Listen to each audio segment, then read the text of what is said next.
Hello everyone, welcome to complex engineering. तो अभी हम लोग डिस्कस करेंगे सिस्टम की स्टेबिलिटी की एनालिसिस करने वाले। मगर यहाँ पर हम लोग जो एनालिसिस करेंगे वो एक टेक्निक के हेल्प से, और वो जो टेक्निक होती है उसको हम लोग बोलते हैं बोडे प्लॉट टेक्निक। तो सिस्टम की स्टेबिलिटी की एनालिसिस करने के लिए हमने कंसिडर किया था RH क्राइटेरिया, हमने कंसिडर किया था रूट लोकस। RH क्राइटेरिया में हमने क्या किया था, RH क्राइटेरिया में हमने ऑब्टेन किया था कैरेक्टरिस्टिक इक्वेशन। और जो कैरेक्टरिस्टिक इक्वेशन होता है वो क्या होता है, वो होता है एक बेसिक टूल या फिर बोल सकते हैं बेस पॉइंट होता है RH क्राइटेरिया में। वो कैरेक्टरिस्टिक इक्वेशन के हेल्प से हमने RH टेबल टैबुलेट किया था और हमने फर्स्ट कॉलम को ऑब्जर्व किया था और हमने देखा था अगर कोई साइन चेंज होता है तो उस केस में जो सिस्टम होता है वो होता है अनस्टेबल। अगर साइन चेंज अगर नहीं होता है तो जो सिस्टम होता है वो होता है स्टेबल। और अगर रो ऑफ 0 मिलती है और अगर साइन चेंज अगर एक भी नहीं होता है फर्स्ट कॉलम में तो उस केस में जो सिस्टम होता है वो होता है marginal stable. Similarly root locus में हमने डिस्कस किया था सिस्टम की स्टेबिलिटी की, हमने एनालिसिस की थी। रूट लोकस में हमने ग्राफिकल प्लॉट ड्रॉ किया था। हमने देखा था अलग अलग की वैल्यू के लिए सिस्टम का जो रिस्पांस होता है वो अलग अलग होता है। अंडर डैम्प रिस्पांस होता है, ओवर डैम्प रिस्पांस होता है, क्रिटिकली डैम्प रिस्पांस होता है। तो जो RH क्राइटेरिया है इसके हेल्प से हमने सिस्टम की स्टेबिलिटी की एनालिसिस की थी। और जो RH क्राइटेरिया है वो हमें बताता है सिस्टम की एब्सोल्यूट स्टेबिलिटी। एब्सोल्यूट स्टेबिलिटी मतलब सिस्टम स्टेबल रहेगा या नहीं, हाँ या ना। सिस्टम स्टेबल रहेगा या नहीं, या फिर अनस्टेबल रहेगा या नहीं, या फिर मार्जिनल स्टेबल रहेगा या नहीं, हाँ या ना में आंसर देता था हमें RH क्राइटेरिया। तो जो RH क्राइटेरिया है वो हमें बताता है सिस्टम की एब्सोल्यूट स्टेबिलिटी। सिमिलरली जो रूट लोकस है उसके हेल्प से हमने देखा था कि जो सिस्टम होता है वो स्टेबल होता है। अगर सिस्टम स्टेबल होता है तो उस केस में सिस्टम कितना स्टेबल होगा। सिस्टम अगर अनस्टेबल होता है तो सिस्टम कितना अनस्टेबल होगा। सिस्टम अगर मार्जिनल स्टेबल होता है तो सिस्टम कितना मार्जिनल स्टेबल होगा। तो जो रूट लोकस होता है वो हमें बताया था सिस्टम की रिलेटिव स्टेबिलिटी। रूट लोकस में हम लोग कोई भी दो सिस्टम का प्लॉट ड्रॉ कर सकते हैं, मतलब एक ही ग्राफ में हम लोग दो प्लॉट ड्रॉ कर सकते हैं और हम लोग बता सकते हैं कौन से प्लॉट के लिए कौन सा सिस्टम स्टेबल रहेगा और कौन से प्लॉट के लिए कौन सा सिस्टम अनस्टेबल रहेगा। तो जो रूट लोकस है वो हमें बताता है सिस्टम की रिलेटिव स्टेबिलिटी, और जो RH क्राइटेरिया है वो हमें बताता है सिस्टम की एब्सोल्यूट स्टेबिलिटी। मगर यहाँ पर अगर हम लोग देखें, जब हमने सिस्टम के स्टेबिलिटी की एनालिसिस की थी RH क्राइटेरिया के हेल्प से, रूट लोकस के हेल्प से, तो हमने कंसीडर किया था टाइम डोमेन। हमने टाइम डोमेन के रेस्पेक्ट में चीज़ों को कंसीडर किया था, या फिर हम लोग बोल सकते हैं RH क्राइटेरिया और रूट लोकस के हेल्प से हमने सिस्टम की जो स्टेबिलिटी एनालिसिस की थी वो with respect to time domain थी। टाइम डोमेन के रेस्पेक्ट में, या फिर हम लोग बोल सकते हैं टाइम डोमेन में हमने सिस्टम की स्टेबिलिटी की एनालिसिस की थी RH क्राइटेरिया के हेल्प से और रूट लोकस के हेल्प से। सिमिलरली रूट लोकस में हमने ये भी देखा था, रूट लोकस में बेस पॉइंट क्या होता है, ओपन लूप ट्रांसफ़र फंक्शन होता है। और हम लोग एनालिसिस किसकी करते हैं, क्लोज लूप ट्रांसफ़र फंक्शन की। तो इसके बारे में भी हमने डिस्कस किया था कि जो बेस पॉइंट होता है वो ओपन लूप ट्रांसफ़र फंक्शन क्यों होता है, और हम लोग क्लोज लूप ट्रांसफ़र फंक्शन की एनालिसिस करते हैं ओपन लूप ट्रांसफ़र फंक्शन के हेल्प से। और ओपन लूप ट्रांसफ़र फंक्शन और क्लोज लूप ट्रांसफ़र फंक्शन दोनों के बीच में रिलेशन होता है। मतलब ओपन लूप ट्रांसफ़र फंक्शन के पोल्स 0 और क्लोज लूप ट्रांसफ़र फंक्शन के जो पोल्स 0 होते हैं दोनों के बीच में रिलेशन होता है, जिसके बारे में भी हमने डिस्कस किया था। सिमिलरली हम लोग सिस्टम की स्टेबिलिटी की एनालिसिस करेंगे बोडे प्लॉट टेक्निक के हेल्प से, नाइक्विस्ट प्लॉट और पोलर प्लॉट टेक्निक के हेल्प से। तो जब हम लोग सिस्टम की स्टेबिलिटी की एनालिसिस करेंगे बोडे प्लॉट के हेल्प से, नाइक्विस्ट प्लॉट और पोलर प्लॉट के हेल्प से, तो जो स्टेबिलिटी की जो एनालिसिस होगी वो हम लोग किस में करेंगे, वो हम लोग करेंगे फ्रीक्वेंसी डोमेन में। वो हम लोग किस में करने वाले, फ्रीक्वेंसी डोमेन में करने वाले। तो बोडे प्लॉट और नाइक्विस्ट प्लॉट और पोलर प्लॉट ये तीनों टेक्निक एप्लीकेबल होते हैं फ्रीक्वेंसी डोमेन में, या फिर हम लोग बोल सकते हैं तीनों टेक्निक के हेल्प से हम लोग सिस्टम की स्टेबिलिटी की एनालिसिस करेंगे with respect to frequency domain, या फिर बोल सकते हैं फ्रीक्वेंसी डोमेन में। तो यहाँ पर ये फ्रीक्वेंसी डोमेन एनालिसिस क्या होती है इसके बारे में भी हम लोग डिस्कस करेंगे। तो सबसे पहले अगर हम लोग देखें बोडे प्लॉट में हम लोग करने क्या वाले, बोडे प्लॉट में बेसिकली हम लोग दो प्लॉट ड्रॉ करेंगे। एक जो प्लॉट होगा वो होगा मैग्नीट्यूड प्लॉट, और दूसरा जो प्लॉट होने वाला है वो होगा फेस प्लॉट, जिसको हम लोग एंगल प्लॉट भी बोल सकते हैं। तो जो मैग्नीट्यूड प्लॉट होता है वो हमें आइडियल अप्रॉक्सीमेशन देता है मैग्नीट्यूड का, किसके मैग्नीट्यूड का, सिस्टम के फ्रीक्वेंसी रिस्पॉन्स के।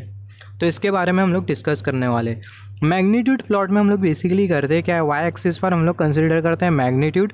किसका मैग्नीट्यूड कंसीडर करते हैं, ओपन लूप ट्रांसफ़र फंक्शन का मैग्नीट्यूड कंसीडर करते हैं इन टर्म्स ऑफ dB। और एक्स एक्सिस पर हम लोग कंसिडर करते हैं फ्रीक्वेंसी, और जो फ्रीक्वेंसी हम लोग जो कंसिडर करते हैं वो लॉग ओमेगा के टर्म में हम लोग कंसिडर करते हैं। तो लॉग ओमेगा के टर्म में हम लोग क्यों कंसिडर करते हैं इसके बारे में भी हम लोग डिस्कस करेंगे। सिमिलरली फेस प्लॉट पर हम लोग क्या करते हैं, फेस प्लॉट में वाई एक्सिस पर हम लोग कंसिडर करते हैं फेस एंगल, एक्स एक्सिस पर हम लोग कंसिडर करते हैं फ्रीक्वेंसी, और जो प्लॉट होता है वो उसको हम लोग बोलते हैं फेस प्लॉट या फिर बोल सकते हैं एंगल प्लॉट। तो जो बोडे प्लॉट होता है, बोडे प्लॉट में जो बेस पॉइंट होता है वो क्या होता है, open loop transfer function. Bode plot में जो बेस पॉइंट होता है वो होता है ओपन लूप ट्रांसफ़र फंक्शन। और जो बोडे प्लॉट होता है उसको हम लोग ड्रॉ करते हैं सेमी लॉग ग्राफ पेपर में। तो सेमी लॉग ग्राफ पेपर में हम लोग क्यों ड्रॉ करते हैं इसके बारे में भी हम लोग बात करेंगे। जैसे कि हमने डिस्कस किया था, बोडे प्लॉट में हम लोग ड्रॉ करते हैं मैग्नीट्यूड प्लॉट, और मैग्नीट्यूड प्लॉट में जो वाई एक्सिस होती है वो हमें इंडिकेट करती है मैग्नीट्यूड किसकी, ओपन लूप ट्रांसफ़र फंक्शन की डीबी में, और जो एक्स एक्सिस होती है वो हमें इंडिकेट करती है फ्रीक्वेंसी लॉग ओमेगा में। तो यहाँ पर अगर हम लोग देखें, ये जो वाई एक्सिस है वो हमें इंडिकेट कर रही है मैग्नीट्यूड। मैग्नीट्यूड किसका, ओपन लूप ट्रांसफ़र फंक्शन का। तो जो ओपन लूप ट्रांसफ़र फंक्शन का जो मैग्नीट्यूड होगा वो होगा G of S into H of S, और यहाँ पर हमने कंसिडर किया डी बी। तो जो ओपन लूप ट्रांसफ़र फंक्शन का जो मैग्नीट्यूड होता है उसको हम लोग कंसिडर करते हैं डी बी। ये जो डी बी है वो है डेसिबल। सिमिलरली जो एक्स एक्सिस है, एक्स एक्सिस पर हम लोग कंसिडर करते हैं फ्रीक्वेंसी, और जो फ्रीक्वेंसी होती है वो होती है लॉग ओमेगा के टर्म में। तो जो फ्रीक्वेंसी होगी वो होगी लॉग ओमेगा के टर्म में, मगर यहाँ पर हमें जो फ्रीक्वेंसी दी होगी वो ऐसी होगी, वो ओमेगा 1, ओमेगा 2, ओमेगा 3, ओमेगा 4। मतलब अगर ओमेगा 1 फ्रीक्वेंसी अगर 1 है तो उस केस में जो हम लोग फ्रीक्वेंसी कंसिडर करेंगे वो होगी लॉग ऑफ 1, और जो लॉग ऑफ 1 होगा वो होगा 0। सिमिलरली ओमेगा 2 फ्रीक्वेंसी अगर 2 के बराबर में तो हम लोग कंसिडर करेंगे लॉग ऑफ 2, और जो लॉग ऑफ 2 होगा बराबर में होगा 0.30 के। सिमिलरली अगर हम लोग ओमेगा 3 फ्रीक्वेंसी कंसिडर करें तो हम लोग एज्यूम करेंगे लॉग ऑफ 3। ओमेगा 3 बोला गया, मतलब अगर ये ओमेगा 3 फ्रीक्वेंसी अगर 3 डिकेड की होती है तो उस केस में हम लोग कंसिडर करेंगे लॉग ऑफ 3, और जो लॉग ऑफ 3 होगा वो होगा 0.47712। तो यहाँ पर अगर हम लोग देखें, यहाँ पर हम लोग लॉगरिथमिक स्केल क्यों कंसिडर कर रहे हैं उसका रीज़न ये, और यहाँ पर हम लोग ये भी देखेंगे कि जो ओरिजिन जो फ्रीक्वेंसी होती है वो होती है 0.1। ओरिजिन फ्रीक्वेंसी हम लोग 0 नहीं कंसिडर करते। तो सबसे पहला अगर हम लोग देखें, यहाँ पर हम लोग लॉगरिथमिक स्केल क्यों कंसिडर कर रहे हैं उसका रीज़न ये होता है कि जो फ्रीक्वेंसी का जो वेरिएशन होता है वो बहुत ज़्यादा होता है। फॉर एग्जांपल अगर ओमेगा 1 फ्रीक्वेंसी अगर 10 डिकेड होती है तो जो ओमेगा 2 फ्रीक्वेंसी होगी वो होगी 50 डिकेड। सिमिलरली जो ओमेगा 3 फ्रीक्वेंसी होगी वो होगी 100, ओमेगा 4 फ्रीक्वेंसी जो होगी वो होगी 200। मतलब जो फ्रीक्वेंसी का जो वेरिएशन है, दो फ्रीक्वेंसी के बीच का जो गैप होता है वो बहुत ज़्यादा होता है। दो फ्रीक्वेंसी के बीच का गैप होता है, इसका मतलब जो ग्राफिकल ग्रेजुएशंस होते हैं वो ज़्यादा होगा, या फिर बोल सकते हैं जो ग्राफिकल ब्लॉक होगा वो ज़्यादा होगा। फॉर एग्जांपल अगर हम लोग 10 से 50 के बीच में अगर फ्रीक्वेंसी कंसिडर करें तो हमें 40 ग्रेजुएशन कंसिडर करना होगा ग्राफ पेपर में, या फिर बोल सकते हैं 40 ग्राफिकल ब्लॉक हमें कंसिडर करना होगा ग्राफ पेपर में। सिमिलरली अगर हम लोग 100 से 200 के बीच में अगर हम लोग फ्रीक्वेंसी रेंज कंसिडर करें तो हमें ग्राफ में कंसिडर करना होगा 100 ग्रेजुएशन, या फिर बोल सकते हैं 100 ग्राफिकल ब्लॉक हमें कंसिडर करना होगा। तो अगर हम लोग 100 ग्राफिकल ब्लॉक, 40 ग्राफिकल ब्लॉक अगर कंसिडर करते बैठे तो हमारा जो प्लॉट होगा वो ग्राफ के बाहर चले जाएगा। तो यही रीज़न की वजह से यहाँ पर हम लोग कंसिडर करते हैं लॉग स्केल। तो ये लॉगरिथमिक स्केल की वजह से होता क्या है, जो ग्राफ होता है वो कंप्रेस हो जाता है। ग्राफ किस तरीके से कंप्रेस होता है, फॉर एग्जांपल यहाँ पर अगर हम लोग ये वाला एग्जांपल कंसिडर करें 100 - 200, ये जो एरो की जो टिप है इसको केयरफुली नोटिस करो। 100 और यहाँ पर 100 और ये 200 दोनों के बीच में जो ग्राफिकल जो ग्रेजुएशन होगा वो होगा 100। तो 100 ग्राफिकल ग्रेजुएशन होगा, या फिर बोल सकते हैं 100 ग्राफिकल ब्लॉक होगा। तो अगर हम लोग लॉग ऑफ 100 अगर फाइंड आउट करें तो जो लॉग ऑफ 100 होगा वो 2 के बराबर में होगा। तो यहाँ पर ये जो 2 होगा वह एग्जैक्टली बराबर में होगा ये 100 ग्राफिकल ग्रेजुएशन के। मतलब ये जो 100 ग्राफिकल ग्रेजुएशन के बीच का जो गैप होगा वो एग्जैक्टली बराबर में होगा 2 के। और ये जो 2 होगा इसको हम लोग ऑब्वियसली प्लॉट कर सकते हैं हमारे ग्राफ में। तो हैंस जो ग्राफ होगा वो कंप्रेस हो जाएगा अगर हम लोग लॉगरिथमिक स्केल कंसिडर करें तो। और यहाँ पर ये जो एक्स एक्सिस होती है वो हमें इंडिकेट करती है, लॉग हमें इंडिकेट करती है। तो यही रीज़न होता है हम लोग यहाँ पर कंसिडर करते हैं semi log graph paper. X axis हमें इंडिकेट करती है लॉग, जो एक्स एक्सिस होती है वो होती है लॉगरिथमिक स्केल। हैंस यहाँ पर हम लोग जो ग्राफ कंसिडर करते हैं वो होता है सेमी लॉग ग्राफ। और मैग्नीट्यूड प्लॉट के केस में क्या होता है, जो वाई एक्सिस होती है वो हमें इंडिकेट करती है magnitude open loop transfer function का इन टर्म्स ऑफ डीबी, और जो एक्स एक्सिस है वो हमें इंडिकेट करते हैं frequency in terms of log omega. यहाँ पर जैसे कि हमने डिस्कस किया था, हम लोग जो फ्रीक्वेंसी जो कंसिडर करते हैं, फ्रीक्वेंसी की जो ओरिजिन फ्रीक्वेंसी हम लोग जो कंसिडर करते हैं वो है 0.1। ओरिजिन फ्रीक्वेंसी हम लोग 0.1 इसलिए कंसिडर करते हैं, अगर हम लोग फ्रीक्वेंसी ओरिजिन फ्रीक्वेंसी अगर 0 कंसिडर करते हुए चले तो अगर हम लोग ओरिजिन फ्रीक्वेंसी को अगर हम लोग 0 कंसिडर करें तो उस केस में क्या होगा, हमें एज्यूम करना होगा लॉग ऑफ 0।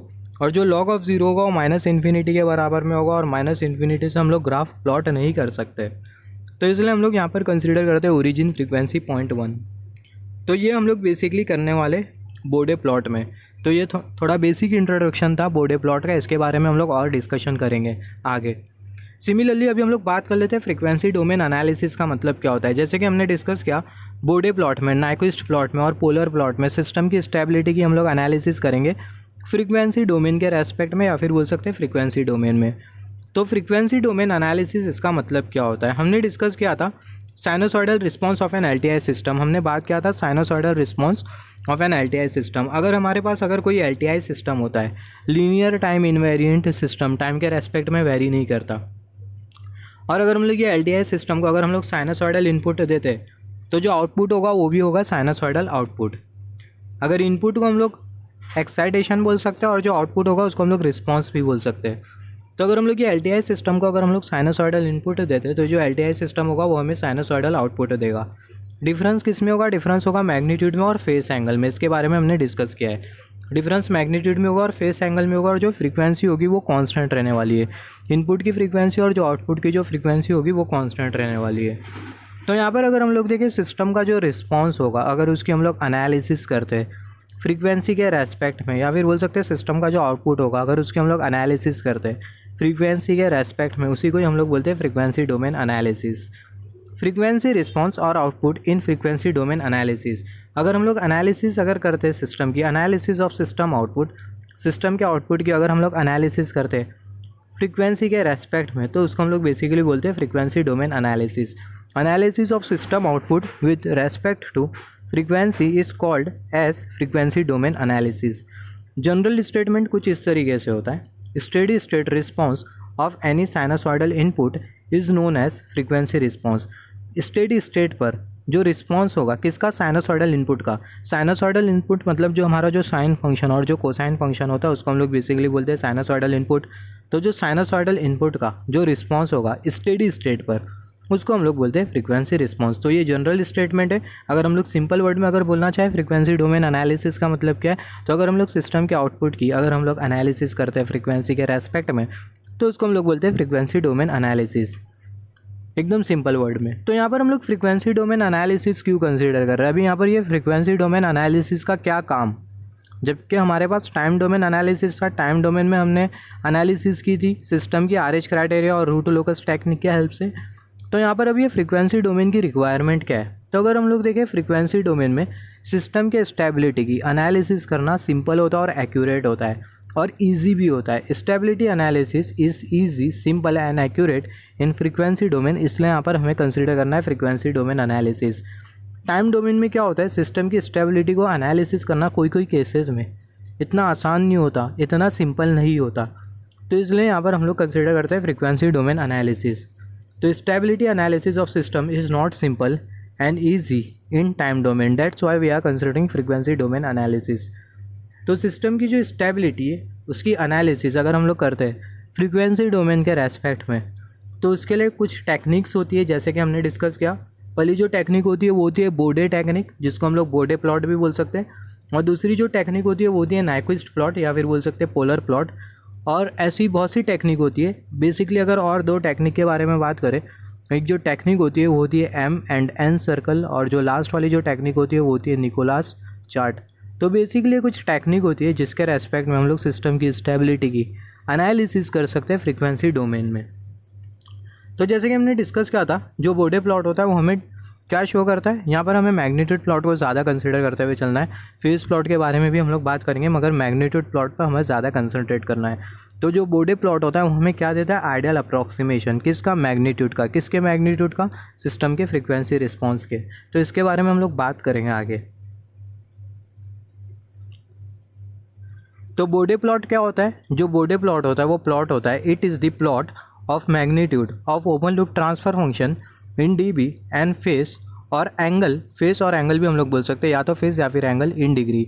तो ये प्लॉट होता है किसका, मैग्नीट्यूड का। किसके मैग्नीट्यूड का, ओपन लूप ट्रांसफर फंक्शन के। और मैग्नीट्यूड को हम लोग कंसीडर करते हैं dB में। और प्लॉट होता है किसका, फेस का या फिर बोल सकते हैं एंगल का, जिसको हम लोग कंसीडर करते हैं डिग्री में। Magnitude plot and phase plot both are consider with respect to frequency.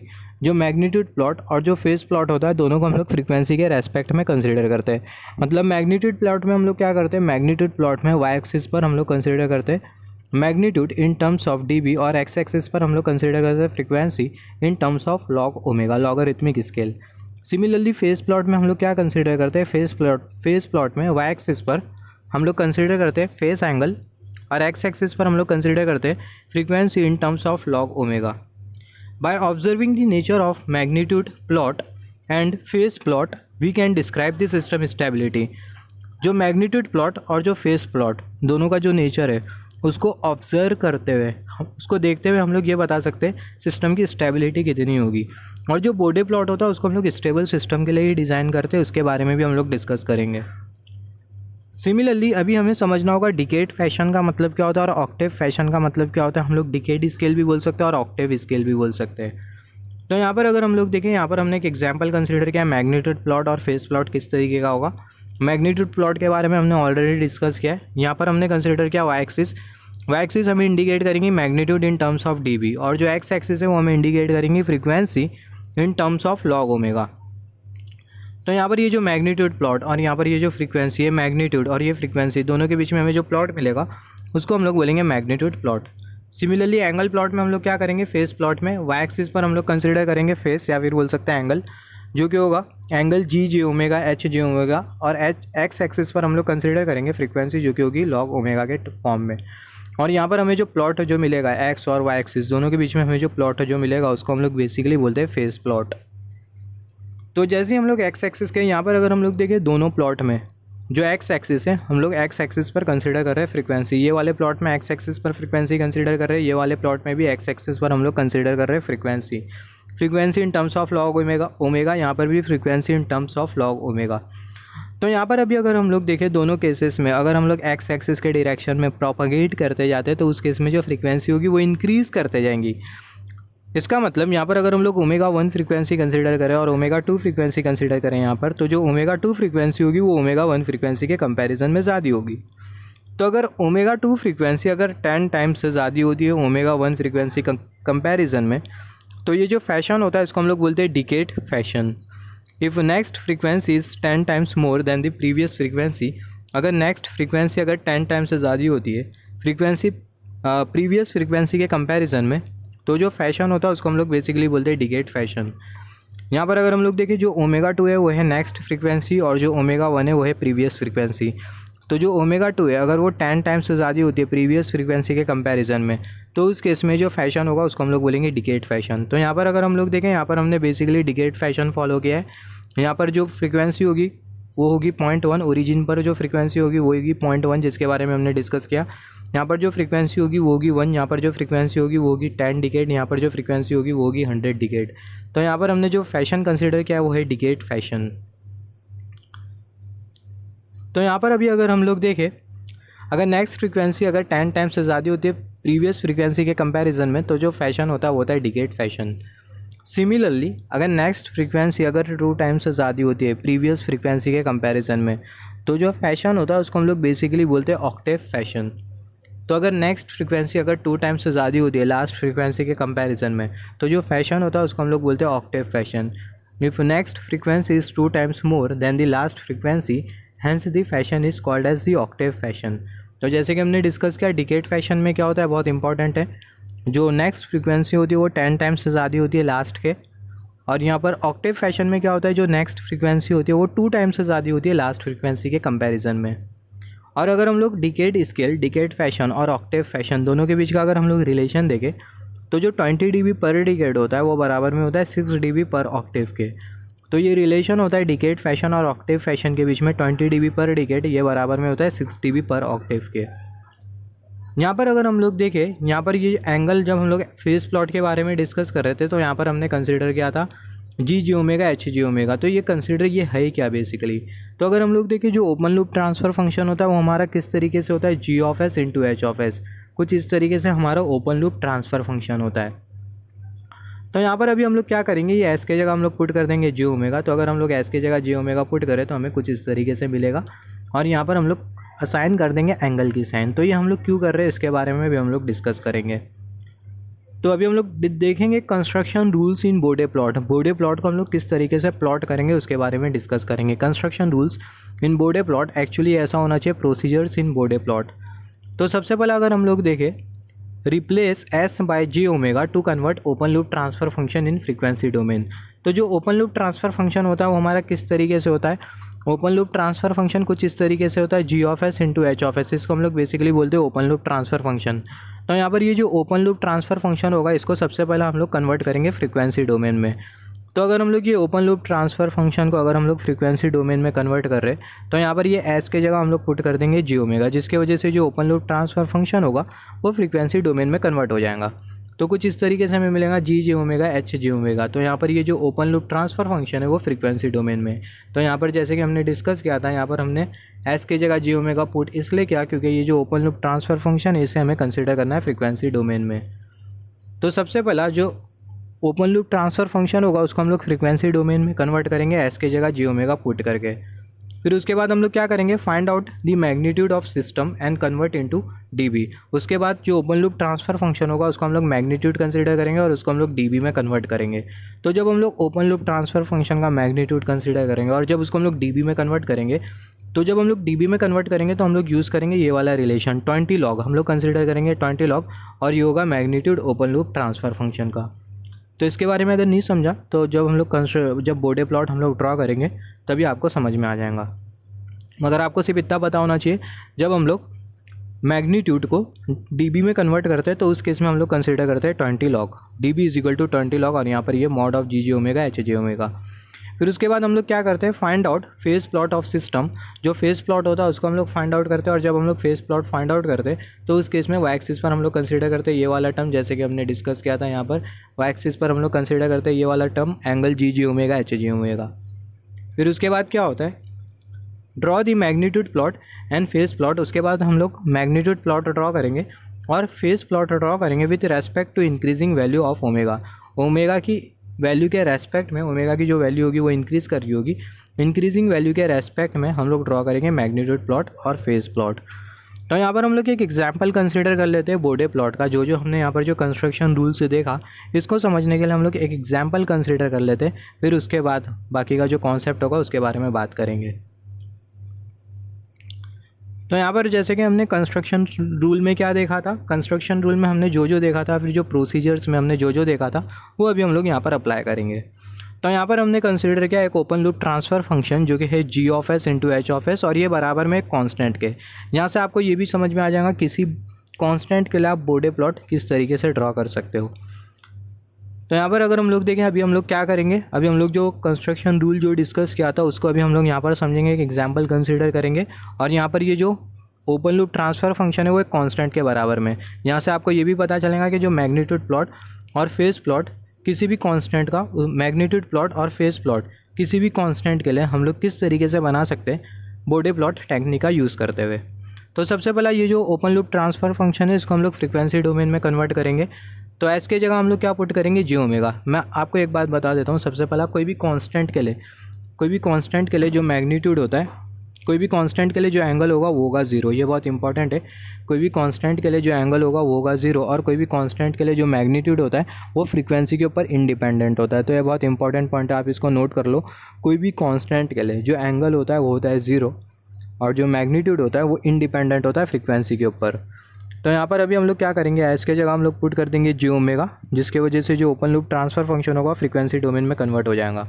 तो हमें मिल जाएगा G omega H G omega is equal to K, mod of G omega H G omega is equal to K. यहाँ पर हमने mod sine क्यों consider की, क्योंकि हमने कंसीडर करना है मैग्नीट्यूड।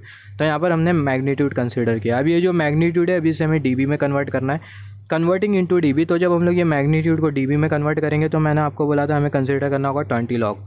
तो हमें मिल जाएगा mod of G omega H G omega D B is equal to 20 log के। तो यहाँ पर ये वाला जो इक्वेशन है इसको हम लोग कंसीडर करेंगे इक्वेशन नंबर 1 या फिर बोल सकते हैं रिलेशन 1 होगा। सिमिलरली अभी जो फेस प्लॉट होगा वो होगा ज़ीरो, जैसे कि मैंने आपको बोला था कोई भी कांस्टेंट के लिए जो फेस होता है वो होता है ज़ीरो। तो जो फेस प्लॉट होगा वो होगा ज़ीरो। तो हम लोग लिख सकते हैं angle G omega H G omega ये होगा ज़ीरो। तो ये वाला जो रिलेशन है इसको हमने कंसीडर किया रिलेशन नंबर 2 या फिर बोल सकते हैं इक्वेशन नंबर 2। जैसे कि मैं आपको बोल रहा था कोई भी कांस्टेंट के लिए for any constant magnitude plot is independent on frequency. कोई भी कांस्टेंट के लिए जो मैग्नीट्यूड प्लॉट होता है, जो मैग्नीट्यूड होता है फ्रीक्वेंसी के ऊपर इंडिपेंडेंट होता है। तो उस केस में हमें जो प्लॉट जो मिलेगा वो कुछ इस तरीके से मिलेगा, जो मैग्नीट्यूड प्लॉट होगा वो कुछ इस तरीके से मिलेगा।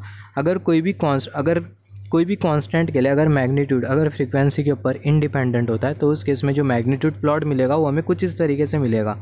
यहाँ पर ये जो वाई एक्सिस है वो हमें इंडिकेट कर रही है magnitude in terms of dB, और जो एक्स एक्सिस है वो हमें इंडिकेट कर रही है फ्रीक्वेंसी। और यहाँ पर हमने डिकेड स्केल कंसीडर किया है, तो हम लोग कंसीडर करेंगे log of omega to the base 10, और जो ओरिजिन जो फ्रीक्वेंसी होगी वो होगी 0.1।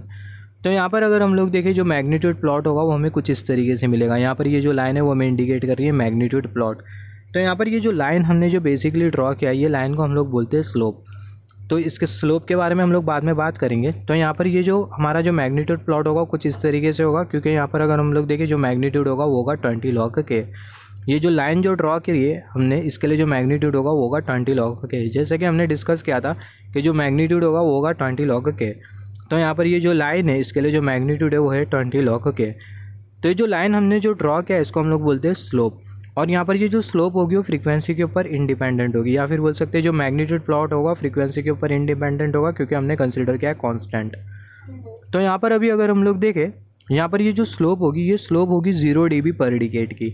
जो स्लोप का जो मेजरमेंट जो लिया जाता है, यहाँ पर हमने जो लाइन ड्रॉ किया है इसको हम लोग बेसिकली बोलते हैं स्लोप। ये जो कर्सर की जो टिप है इसको केयरफुली नोटिस। तो यहाँ पर अगर हम लोग देखें ये हमने जो स्लोप जो ड्रॉ, ये जो लाइन हमने जो ड्रॉ किया है इसको हम लोग बेसिकली बोलते हैं स्लोप। और ये स्लोप का हम लोग मेजरमेंट लेते dB पर डिकेड में। तो ये जो स्लोप होगी वो होगी 0 dB पर डिकेड। 0 dB पर डिकेड क्यों? सबसे पहले अगर हम लोग यहाँ पर कॉमन सेंस अगर हम लोग अप्लाई करें, या फिर अगर हमारा बेसिक मैथमेटिक्स अप्लाई करें, दो पैरेलल लाइन के बीच का जो एंगल होता है वो कितना होता है? दो पैरेलल लाइन के बीच का जो एंगल होता है वो होता है 0 डिग्री। दो पैरेलल लाइन के बीच का जो एंगल होता है वो होता है 0 degree. Angle is 0 degree for parallel line. अगर लाइंस अगर पैरेलल नहीं होती है तो जो एंगल होगा वो एंगल 0 डिग्री नहीं होगा। अगर लाइंस अगर पैरेलल नहीं होती है कुछ इस तरीके से होगी तो जो एंगल होगा वो 0 डिग्री नहीं होगा। तो यहाँ पर ये जो अगर हम लोग देखें ये जो स्लोप होगा वो होगा 0 dB पर डिकेड का। यहाँ पर हम लोग ये पैरेलल लाइन के कॉन्सेप्ट के हेल्प से भी बोल सकते हैं कि यहाँ पर जो स्लोप होगा वो होगा 0 dB पर डिकेड का, क्योंकि जो एंगल होगा वो होगा 0 डिग्री का। अगर हम लोग मैथमेटिकली प्रूव करें कि जो स्लोप होगा वो होगा 0 dB पर डिकेड, तो हम लोग यूज़ करेंगे ये वाला relation dy divided by dx is equal to slope. तो ये जो रिलेशन है बहुत इंपॉर्टेंट रिलेशन है। आपको बोर्डे प्लॉट में स्लोप फाइंड आउट करने बोल दिया जाए तो आप यूज़ करोगे ये वाला relation dy divided by dx is equal to slope. यहाँ पर ये वाई एक्सिस आपको क्या इंडिकेट कर रही है? वाई एक्सिस आपको इंडिकेट कर रही है magnitude in terms of dB. Similarly x axis अब ये एक्स आपको क्या इंडिकेट कर रहा है? ये जो वाई है आपको इंडिकेट कर रहा है magnitude in terms of dB, मतलब ये इंडिकेट कर रहा है आपको, वो जो वाई है आपको इंडिकेट कर रहा है ये, just wait for a second, जो वाई है आपको इंडिकेट कर रहा है ये G omega H G omega D B is equal to 20 log K. Similarly यहाँ पर ये जो एक्स है वो आपको क्या इंडिकेट कर रहा है? एक्स आपको इंडिकेट कर रहा है फ्रीक्वेंसी ओमेगा, और ओमेगा क्या? log of omega to the base 10, जैसे कि हमने डिस्कस किया था। तो वाई की जगह हम लोग पुट कर देंगे magnitude in terms of D B, जो कि होगा G omega H G omega, और ओमेगा की जगह हम लोग पुट कर देंगे log of omega to the base 10। तो हमें मिल जाएगा log of omega to the base 10।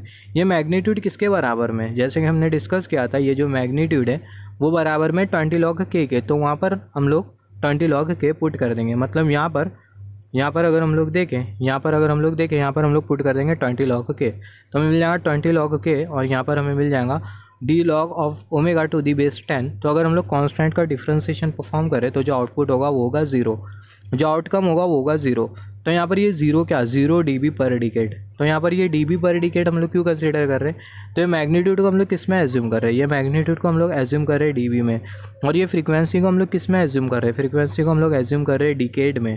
तो हम लोग कंसीडर करेंगे 0 dB पर डिकेड। तो जो स्लोप होगी वो होगी 0 dB पर डिकेड, 0 dB पर डिकेड। तो यहाँ पर ये जो स्लोप होगी वो होगी 0 dB पर डिकेड। ये स्लोप हमें क्या इंडिकेट करते हैं इसके बारे में भी हम लोग बाद में डिस्कस करेंगे। सिमिलरली यहाँ पर अगर हम लोग देखें, अगर हम लोग फेस प्लॉट बनाना चाहे तो ये जो वाई एक्सिस होगी वो हमें इंडिकेट करेंगी angle G omega H G omega, और यहाँ पर ये एक्स एक्सिस फ्रीक्वेंसी हमें इंडिकेट करेंगे in terms of log of omega to the base 10। तो यहाँ पर अगर हम लोग देखें जब भी हम लोग फेस प्लॉट ड्रॉ करेंगे तो हमें ये वाला पैटर्न फॉलो करना है। यहाँ पर 0 डिग्री का एंगल होगा, यहाँ पर 90 डिग्री, यहाँ पर +180 डिग्री, यहाँ पर 270 डिग्री। यहाँ पर होगा -90 डिग्री, -180 डिग्री, -270 डिग्री। मतलब 0 डिग्री के ऊपर हम लोग कंसिडर करेंगे positive angle, +90 degree, +180 degree, +270 degree, और वो 9 के मल्टीपल में हो गए। सिमिलरली 90 के मल्टीपल में हो गए। सिमिलरली ये नेगेटिव एक्सिस पर हम लोग कंसिडर करेंगे negative angle, -90 degree, -180 degree, -270 degree. और यहाँ पर एक्स एक्सिस हमें इंडिकेट करेंगे frequency in terms of log omega, तो हम लोग लिखेंगे log of omega to the base 10। हम लोग जो फैशन कंसिडर कर रहे हैं वो है डिकेट फैशन, तो यहाँ पर हमने बेस पर कंसिडर किया 10। तो यहाँ पर अभी अगर हम लोग देखें, जैसे कि हमने डिस्कस किया था, जो फेस होता है वो होता है 0, जो फेस होता है कोई भी कांस्टेंट के लिए वो होता है 0। तो अगर कोई भी कांस्टेंट के लिए अगर 0 होता है, फेस एंगल कोई भी कांस्टेंट के लिए अगर 0 होता है, तो सिंपली हम लोग यहाँ से 0 डिग्री से एक स्ट्रेट लाइन बना देंगे कुछ इस तरीके से। तो यहाँ पर ये जो स्ट्रेट लाइन है जो कि एक्स एक्सिस के डायरेक्शन में, ये जो स्ट्रेट लाइन हमने जो बनाया और ये जो पूरा जो प्लॉट होगा इसी को हम लोग बेसिकली बोलेंगे फेस प्लॉट। तो यहाँ पर हमने ड्रॉ किया फेस प्लॉट और यहाँ पर हमने ड्रॉ किया मैग्नीट्यूड प्लॉट। तो कुछ इसी तरीके से जो बॉडी प्लॉट होगा उसको हम लोग ड्रॉ करेंगे।